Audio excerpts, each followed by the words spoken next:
Hi, quick reviews. It's me, Sergio. So we'll continue with our SPSS episode. This time we will learn about comparing means and we will start with one sample t-test. So I have here a data about online scores.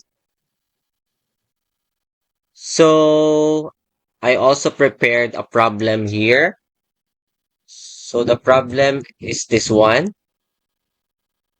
The average score in the statistics test at the university has been 28 points for years. This semester, a new online statistics tutorial was introduced.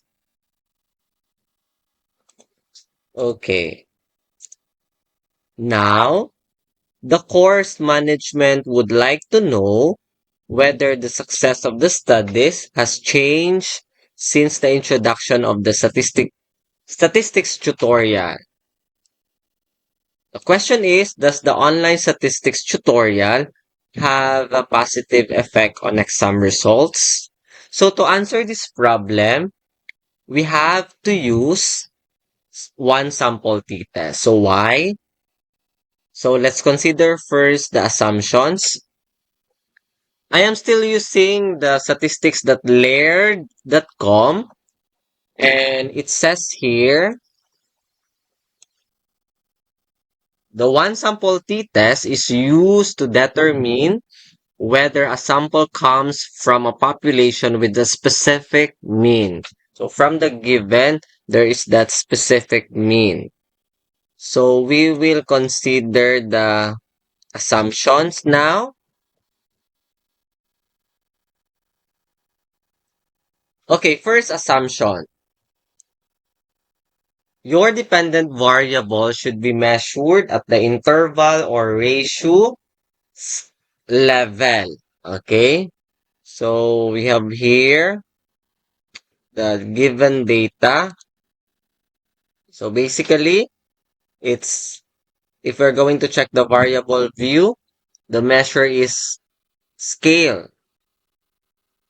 Okay, next is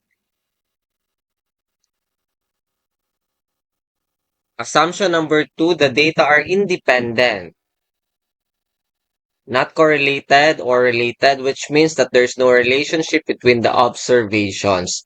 So basically, that's a given problem and it's really independent. And this is more of a study design issue than something you can test for, but it is an important assumption of the one sample t-test. Okay, so that's satisfied. Third, there should be no significant outliers.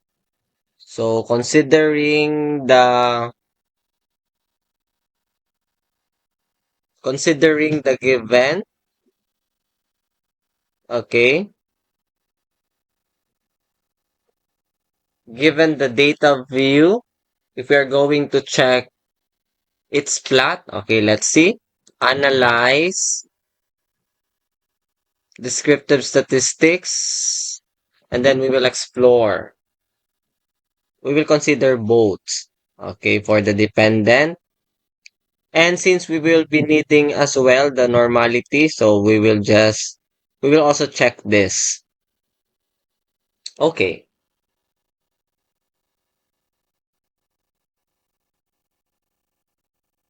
so let's consider first the plot. So basically, you can observe that there's no significant outlier, meaning the third assumption is also met. And finally, assumption number four, your dependent variable should be approximately normally distributed. So I have included the normality test and let's check the Shapiro. So it's 0.312, meaning it's above 5% and that implies, okay, that the given data is normal. Okay? And there's only four assumptions, meaning we can proceed now with, okay, with the process of performing it using SPSS. So to answer this problem, so let's go back with the SPSS. Okay, let's proceed. Analyze, compare means, and one sample t-test. Okay? And then we only have one variable since it is against, okay, the given mean. So just click this one, put this in the test variables box, and we have to, okay, to make sure that, okay, you have to include the test value and then from the problem, so it's 28. Okay? So 28. And then just click OK. And we have now the results.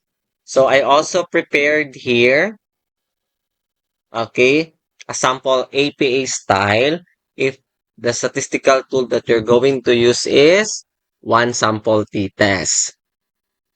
Starting with the variables, so we have two online score and then the average score, the standard one, the given. And then the mean difference in three decimal places. So we'll see if it's correct. 4 point. Okay. Yes, the same. 4 point. Okay. There are, okay, 4.333. Okay. And then p-value 2.746. Okay, this one, 2.746. That's correct.